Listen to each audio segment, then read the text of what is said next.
Hello, my name is Nigel Bowden. I'd like to welcome you to episode 15 of the Wi-Fi for Beginners podcast. This is a series of podcasts discussing the fundamentals of wireless LAN networking. In each episode, we'll take a look at a different aspect of Wi-Fi to build your understanding and knowledge of wireless LAN networks. Each episode is accompanied by a set of slides describing the topics covered in that episode. Although you don't need to review these slides while listening to the podcast, they will be useful for review material we discuss and may provide some visual aids to help you more fully understand some of the concepts and equipment described. All recordings and supporting material can be found at my website, which is wififorbeginners.com. If you're a new listener to the podcast series itself is split into a series of major topics where we look at major aspects of wireless LAN networking, and we're currently in the middle of module number 5, where we're taking a look at wireless LAN clients. If you haven't heard any of the previous episodes, you might like to go back to episode number 1 and work your way through all of the episodes as we build on our knowledge as we move through the various topics that we're covered. So before we continue with our discussions around wireless LAN clients, just going to do a very quick recap of what we covered in the last episode, just to refresh your memory, bring you back up to speed. So in the last episode we started with a review of a number of amendments which are often used to describe wireless client capabilities. We looked at amendments such as 802.11a, b, g, n and 802.11ac, and these are often used to describe the maximum connection speeds and the bands that are used by various wireless LAN clients. And it's pretty important that you know these amendments so that when people are talking to you about the capabilities of a client, you know what to expect. We also took a quick look at the evolution of wireless LAN clients over the past few years. Things have certainly moved along at a fair pace. In the early days of wireless LANs, there tended to be very few wireless LAN clients within an organisation, and they tended to be fairly niche type devices or a few people with maybe wireless laptops, and these were provided by and managed by an employee's organisation. And then as we had the emergence of consumer grade devices which became more and more popular, people used them at home, there became more and more pressure for IT departments to actually support them in the workplace so that people could use the same types of devices they used at home in the workplace. And this was obviously things like the Apple iPad and the Apple iPhone which really kicked this off. And on the back of this we had the whole emergence of the BYOD, the bring your own device trend, which allowed people to use these consumer grade devices for their day-to-day work. Unfortunately, there were quite a few challenges with introducing these devices into the workplace, specifically around security and the management of these devices. We've seen that the demands on wireless LANs have increased significantly over recent years due to trends such as BYOD, and it certainly looks like the demands on wireless LANs are set to continue into the future with the rise of IoT, that's the Internet of Things devices, where we're going to be actually connecting more and more devices onto existing wireless LAN networks. We also started to take a look at wireless client behaviour. We contrasted how with the 802.3 standard, the Ethernet standard, we have just a single frame type if we start looking down at the packet decode level. But if we take a look at 802.11, we actually have 3 individual frame types. We also discussed how Ethernet frames typically carry just user data as the payload for each Ethernet frame, and this is typically an IP packet up at the layer 3 level. With the 802.11 standard, as I said, we have 3 individual frame types. We have the data frame, which is pretty much the same as we have with Ethernet, and the payload of this particular frame is an IP packet typically. We also have control frames and management frames, and we also started to take a look at why we need these additional frame types in the wireless LAN environment. We talked about the fact that wireless LAN is an unbounded medium. It's a medium which is available over quite a wide area. So we need additional functionality compared to Ethernet networks. So we need to emulate things like the action of plugging in an Ethernet cable into a network. With a wireless network, we obviously don't have that same mechanism. We have to use an association mechanism. We also need to overcome the fact that we've got no collision detection of frames within a wireless LAN network, and also we have to overcome the fact that we've got no exclusive access to the RF medium for any particular station. So these are all reasons that we need these additional frame types to give us this additional functionality for wireless LANs compared to Ethernet networks. Okay, after that review of the previous topics we covered, we're going to dive back into 802.11 frame types. If you're following along with the slide deck, we're actually on slide number 25. We're going to take a little bit of a deeper dive into why we need the three types of 802.11 frame types, and primarily because of the restrictions that we have with 802.11 networks. We've got this unbounded medium, and we need to try and emulate the connectivity opportunities that we get with an Ethernet network. With an Ethernet network, we can simply take a cable, plug it into a data point as we move from room to room. We obviously can't do the same thing with a wireless network, so we have to provide additional functionality to allow this to happen. And so we have the three 802.11 frame types to facilitate this. We've got management frames, data frames, and control frames, and we'll just look at each of those in turn in a little bit more depth. So starting on slide number 26, we've actually got management frames. Management frames are used to discover a wireless network, join the network, and eventually to leave the wireless network. And we can think of this as the equivalent on an Ethernet network of plugging into an Ethernet switch port. And in terms of the management frames, it's actually divided into a number of subtypes. And to facilitate discovery, we've got beacon frames, which are used to advertise wireless LANs which are available for clients. This is the SSIDs which are advertised. We've also got probe frames. We've got probe requests and responses, and probes are actually sent by clients that need to proactively discover networks. So that's what we've got in terms of discovery. In terms of joining a network or rejoining a network, we've actually got association frames, which are used by a client to join a wireless LAN, and we've got reassociation frames, which are used when roaming from access point to access point. And then when we finally want to leave a wireless network, disassociation frames are used to leave the wireless network. So for discovery, we've got beacons and probes. To join the network, we've got association and reassociation frames, and to leave a network, we've got disassociation frames. These aren't all of the management frames which are available, but these are some of the key management frames that you'll need to know. The next frame type we're going to be looking at is control frames. And control frames are used to actually assist with the delivery of data frames. And some examples of control frames are acknowledgement frames. If you remember at layer 2, we said that in 802.11 all frames have to actually be explicitly acknowledged. This is because we don't have a collision detection mechanism, and the only way that we can verify whether a data frame actually arrived at its destination is to have each frame explicitly acknowledged. So we've got acknowledgement frames. We've also got a variation of acknowledgement frame called the block acknowledgement frame, and with block acknowledgements we can actually acknowledge a whole series of frames rather than doing each frame individually, which obviously increases efficiency. We've also got RTS, which is request to send frames, and often in association with those we use CTS frames, which is clear to send. So we use RTS CTS frames, and these are generally used by a station to gain control of the channel so that it can safely send its data without being interrupted by other clients which are contending to use the same channel. Again, these aren't all of the control frames which are available. There are several others available, but these are certainly some of the key ones that you'll need to know. And the final frame type that we have in the 802.11 standard is the data frame. So we've looked at control frames, management frames, now we're looking at data frames. And data frames are the ones that actually carry the data that's passed down from higher layer protocols. So the payload of a data frame, as in an Ethernet frame, is layers 3 to 7 of the OSI stack. So they're generally IP packets that are being passed as the payload for these frames.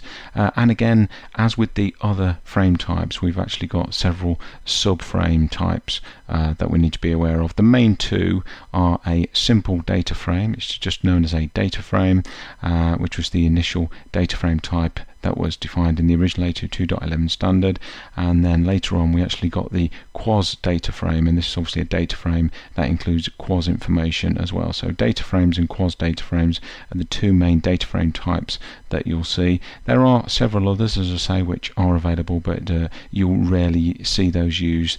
The other data frame you may come across as well is the null data frame, and this is used to provide a number of control type functions.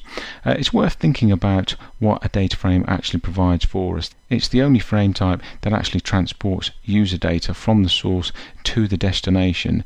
If you think about all other frames, we've got management frames, control frames, they all actually provide overhead to the traffic that we're passing. It's not actually end-to-end data that they're actually facilitating, so they do actually represent an overhead to the entire 802.11 protocol, but they are a necessary overhead.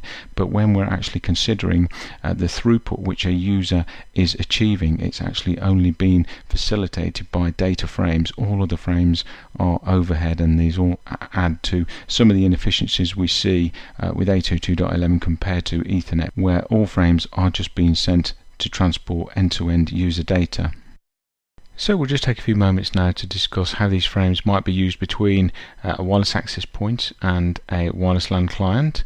If you're actually following along with the slide deck, if you have a look at slide number 29, I actually put a graphic in there where we're actually showing a wireless LAN client, which is a laptop in this particular case, and it's actually joining a wireless network, and then it's moving along between two access points, and we've just got some information about the types of frames that might be exchanged to allow wireless LAN communication. So we have a wireless LAN client which would like to join a nearby wireless LAN network. So the first thing it needs to do is to actually discover if there are any or suitable wireless LANs in the vicinity. There are two mechanisms for this. If you think back to the management frame types that we talked about, which are used for discovering networks, we've got beacon frames which are sent out periodically by wireless access points, and these are sent out advertising the different SSIDs, the different wireless LANs which are available. So a client can listen out for these over the air. It can sequentially move through each of the channels and listen to see if it hears any beacons, or alternatively this can actually take quite a long time to scan through all of the channels and listen on each channel long enough to discover wireless LAN networks, and so it can actually scan through the channels and send out proactive probes on each channel to see if it can get a response from any nearby access points a little bit quicker. And this is particularly useful when we're on the 5 GHz networks, when we have so many different channels to scan through. So once the wireless LAN client has discovered a network using either beacons or probe frames, it can then attempt to associate with the wireless access point to form a logical connection to join the wireless LAN itself. And then hopefully, if it joins successfully through the association process using association frames, again these are management frames, it can then move into the data transfer phase and start to transfer data frames end to end to whichever particular destination it needs to send its IP packets to. The wireless LAN client will then continue to send its data frames as long as it's in communication with the nearby access point, but if the wireless client should start to move out of the range of a wireless access point, it can detect that its signal level from the access point is getting weaker and weaker, and it starts to think about whether it maybe needs to start searching for a new access point to move to, which is maybe a little bit nearer and is going to have a slightly better signal level. One thing to bear in mind is that at any point in time a wireless LAN client can only be connected to a single access point, so it can only ever be associated to a single access point, but it is permitted to actually listen out for beacons and to do probing on other channels between all of the various data frames that it's sending to the access point that it's currently associated to.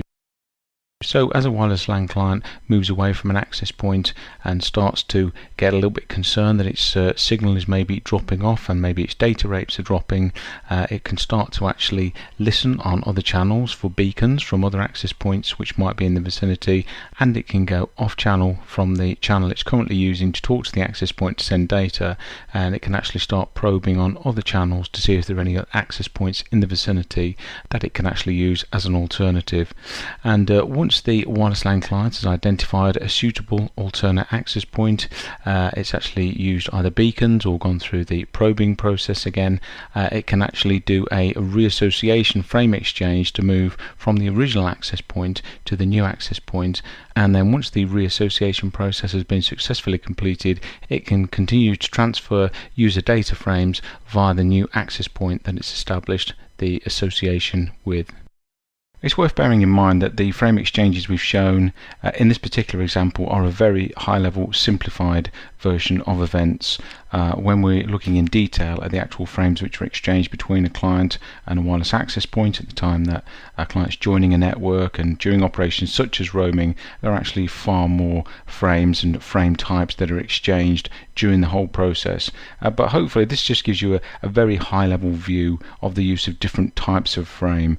We've included some management type frames with the beacons and the probes and the associations, and we've also mentioned some data frames in this example, but we haven't included things such as the control frames.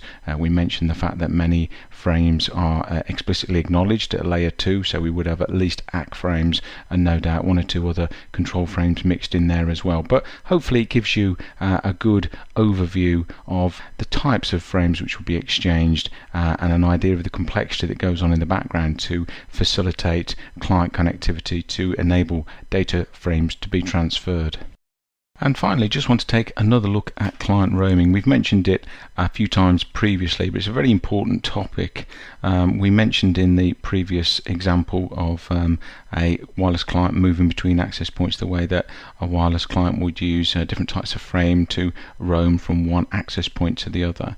And as we've said previously, the desired behavior for a wireless client is to try and to keep associated to the nearest access point as it moves around a facility. And one of the main drivers for this is so that we can maintain an optimum connection speed for a wireless client as it moves around.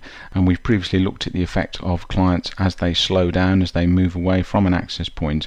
Their data rates over the air slow down, and this has the effect of actually slowing other clients which are using the same cell. We use the analogy of traffic queuing to go down a single lane highway, and we found that when we got slower vehicles at the front of the queue, even though we had sports cars further back in the queue, they still had to wait for the slower vehicles ahead of them before they could actually travel at high speed down the highway. And we have this same problem as clients move away from an access point and their speeds drop. They actually cause queuing problems for high speed clients that are waiting to use the same contention domain on the AP cell. But the reason I wanted to come back to roaming is because there's one very important fact that we haven't actually really highlighted up to now, and that is in terms of the roaming decision itself. When a client will actually roam from one access point to the other, it's actually the client which makes that roaming decision. You might expect that it's a function of the wireless access point to make the decision when a client is maybe getting too quiet, its signal level is dropping too low, then it would force it to actually roam to another wireless access point. But the way that the 802.11 standard is written, this isn't the case. It's purely up to the wireless client itself to make the decision when it will roam from one wireless access point to the other.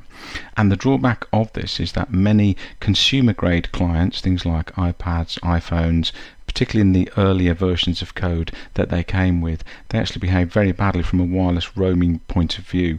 They're traditionally known as sticky clients in that they will actually join one access point and they will stick to that access point at all costs, even though more preferable, louder, higher signal strength access points may be available.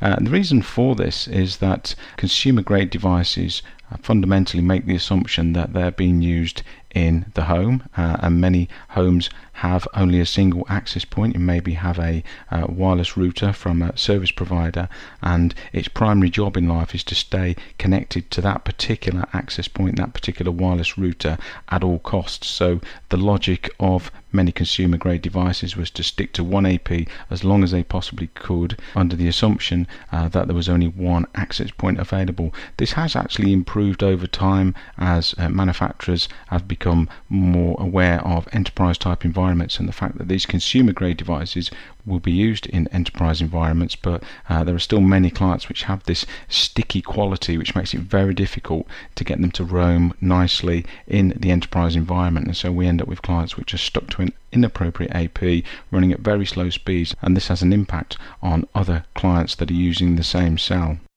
In terms of the factors which a client may use to make its roaming decision, the primary one seems to be the received signal level from an access point. A client will assess whether or not the signal level is dropping to a dangerously low level and it's time to actually make a roaming decision to move to a new access point if one's available. But there may also be other factors such as connection speed dropping, which again is related to the AP signal level, and certainly the build-up of errors, which again, as the signal level drops, it's harder to maintain higher connection speeds and errors may start to rise. Unfortunately, there's no actual standardization within 802.11 around the client roaming decision. The client decision roaming algorithm is unique to each device manufacturer, so unfortunately it's very hard to predict the roaming behavior of many clients. So in many instances, the only way of actually determining when a client will roam and how it's going to operate in your environment is actually do some testing with that client device to see how it behaves. There have been some initiatives within the 802.11 standard to improve the roaming behavior of clients. There are amendments such as 802.11k, 802.11v, which can certainly help in an advisory capacity. Access points can actually provide information to clients to help them try to improve their roaming decisions, but the actual client decision to make the roam still rests with the client. And in more recent times, some wireless vendors have actually implemented their own mechanisms from the access point side of things, which actually involves making a decision to force clients to roam by actually disconnecting them from the network, which is a fairly brutal method, but certainly in some high density environments there are very few other options if we want to maintain the quality of connectivity and throughput for other clients. Well, that pretty much wraps it up for this particular episode. We'll be continuing an ongoing discussion of Wi-Fi clients in the next episode. This is actually quite a large topic, so we're going to be covering this over a few more episodes to come, but it certainly is a key topic, and understanding how wireless clients behave and why they behave in these ways is critical in understanding how wireless LANs operate. So just to quickly recap what we've covered in this episode, we looked at the three different types of 802.11 frames. We've got 802.11 management frames, 802.11 data frames, and 802.11 control frames. And we took a look very briefly at what each type of frame is used for. We discussed the fact that management frames are used to discover networks, to join networks, and to leave networks. And we briefly talked about beacon frames, probe frames, association, reassociation, and disassociation frames. We also talked about the fact that control frames are used to assist with the delivery of data frames, and we listed examples such as the acknowledgement frame, block acknowledgement, the RTS and the CTS frame.